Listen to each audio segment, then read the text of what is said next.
Welcome back to Doodling with Purpose, episode 55.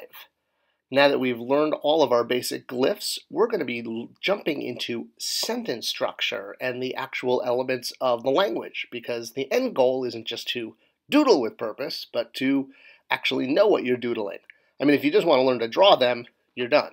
But if you want to continue with the lessons, we are now really heading towards understanding how the actual language works. Verbs, noun, adjectives, the whole 9 yards. So basically the first thing is forget everything you know about sentence patterns. Well, okay, not everything, but Egyptian hieroglyphs, the ancient Egyptian language, is a little bit different from English as far as word order and subjects, verbs, adjectives, prepositions, that type of thing. So we're going to take this slowly. Again, we're going week by week. We're not going to rush it. But just know that the Egyptian language, hieroglyphs, work a little bit different from English. So if things seem a little strange, it's not just because you're writing in more complicated letters that look like things, but because the actual structure of the language is different. So today we are going to learn how to say excellent man. Or woman. Well, yes, we're also going to learn how to say excellent woman. All right, so this is the word for man. It's the s sound with a man determinative, so that you know that you're trying to actually say man. Now, in Egyptian, there is no a's or thes, so this could mean man or the man or a man. It all depends on the sentence structure and the way it's listed out.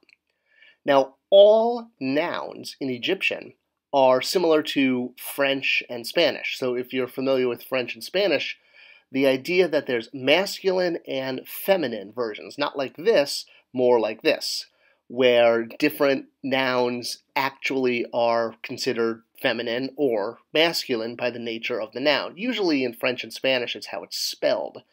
But if you're familiar with this basic concept that certain nouns are just considered masculine and some are considered feminine, hey, that's pretty much all you got to need to know. So, to make a noun feminine in Egyptian, in hieroglyph, you're going to add a T, the loaf glyph. So by adding a T, it will make it feminine. So here, the S with the T, this now means woman, or a woman, or the woman. And again, we've changed the determinative from a man to a woman to clarify that, but you don't always going to see the determinative. And again, no thes or a's at all, which actually makes reading Egyptian a little easier. So, again, if you're familiar with French and the way French structure works, a lot of times the adjectives that describe a noun come after the noun.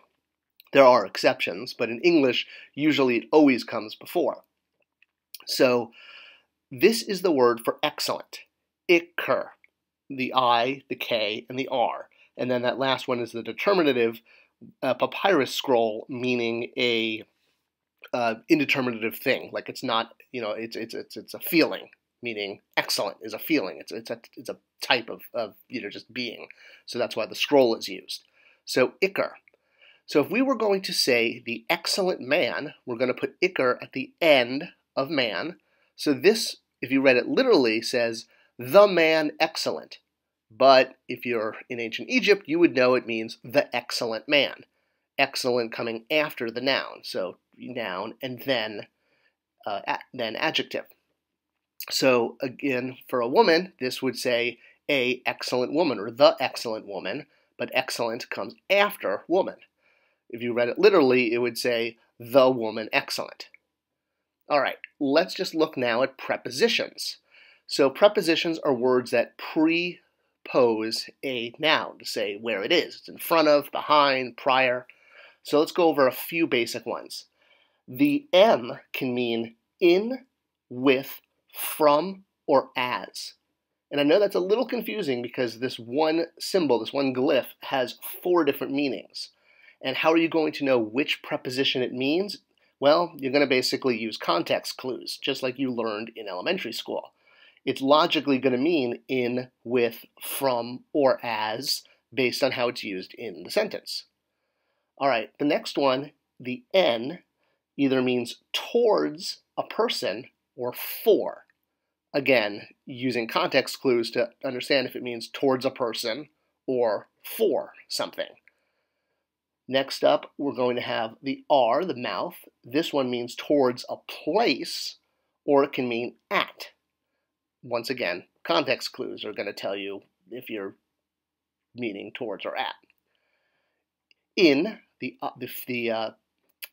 reed and then the N, the water, this means by. In means by. And then Hana, H-N-A, this is going to mean with. So those two are a little easier because there's only one meaning. So let's look at how these are going to fit into the sentence of an excellent man or woman. So with the N, which means towards a person or for, this would mean towards the excellent man or for the excellent man, depending on the context of the sentence. With for, the N being at the front, then the noun, then the adjective. Or woman. Or woman. Yes, or we could do this with a woman. So let's change it up. Let's use the owl, the M.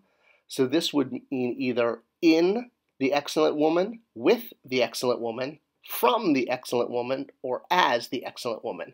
Likely it means with the excellent woman, because the other ones don't make as much sense. You're not going to say as the excellent woman. That's just, poor language, no matter what language you're speaking. So most likely this is with the excellent woman. I suppose it could mean from the excellent woman if she's sending something. All right, so that is your first stab at understanding ancient Egyptian sentence structure. Like I said, it's a little different from English, but once you know the basics, it all flows from there. And the fact that it lacks things like the and a are really going to help us build the language very quickly. It's easier than you realize, and you're way ahead of the game since you already know all your basic glyphs and you've been studying every week. If you like this series and want to continue, please let me know. Leave a like, leave a subscription. It tells YouTube to share this with other people. Always leave comments below and I'll answer them to clarify any questions. And I'll see you next week for more doodling with purpose.